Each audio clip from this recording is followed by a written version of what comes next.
We had some awesome pitching performances on Tuesday, as usual, and an outfielder who is rising up the rankings. Let's talk about it next on Fantasy Baseball Today in 5.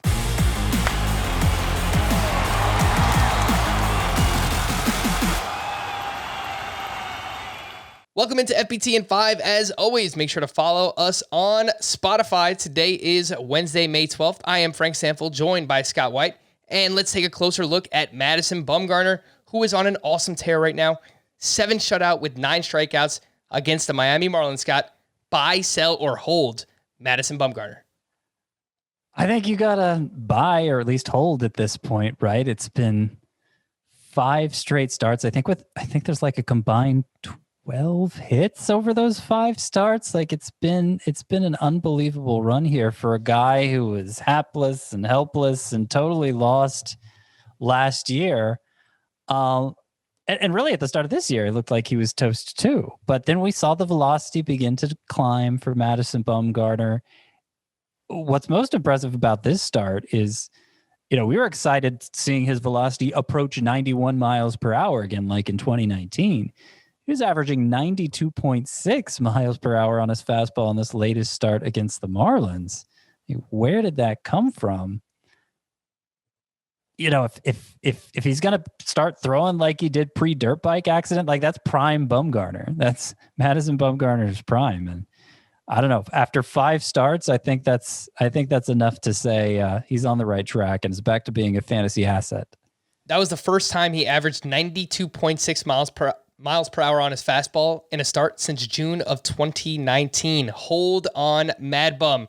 How about Shohei Ohtani, Scott? At the Astros, 7 innings, 1 run, 1 walk. That's the big key there. 10 strikeouts against one of the best lineups in baseball. Looks like he's scheduled for a 2-start week. Next week, we're going to have a decision to make. Do you start Ohtani as a hitter or do you start him as a pitcher?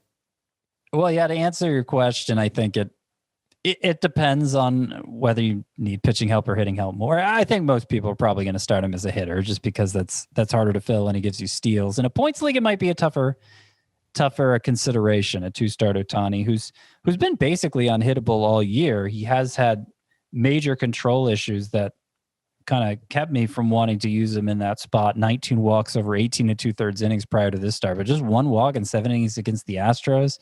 If he can get to throwing strikes more consistently, I mean, he's going to be a stud pitcher while also being a stud hitter. And then maybe we'll have a decision to make every week. Let's take a look at a waiver wire starting pitcher that might be available, Scott. Yusei Kikuchi, who was at the Dodgers on Tuesday, 6 1/3, 3 earned, 11 strikeouts. He's 57% rostered. What do you think about Kikuchi, and would you drop Dinelson Lamet for him?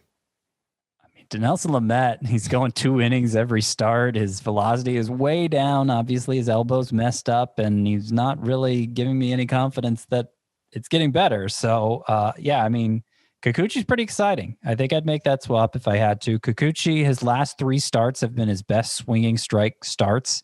He's seen a jump in velocity during that time.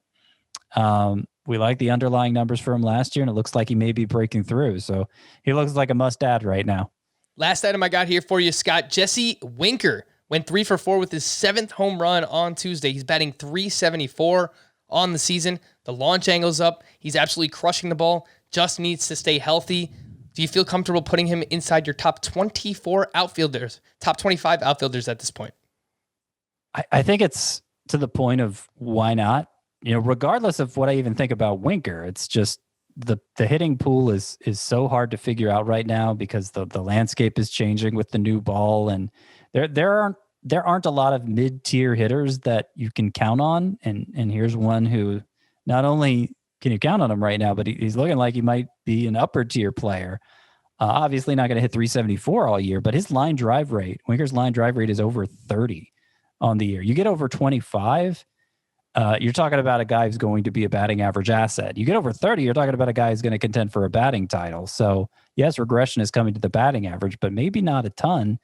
Always like the on-base skills. Playing time has been an issue. Health's been an issue in the past, but right now he's checking all the boxes. 30.4% is that line drive rate for Jesse Winker, which ranks 4th among qualified hitters this year. He is surging up our outfield rankings, and rightfully so. A few news items from Tuesday. Fernando Tatis tested positive for COVID, which unfortunately means he'll be out at least the next 10 days, maybe a tad longer than that. Jurickson Profar and Jorge Mateo were also placed on the IL for contact tracing.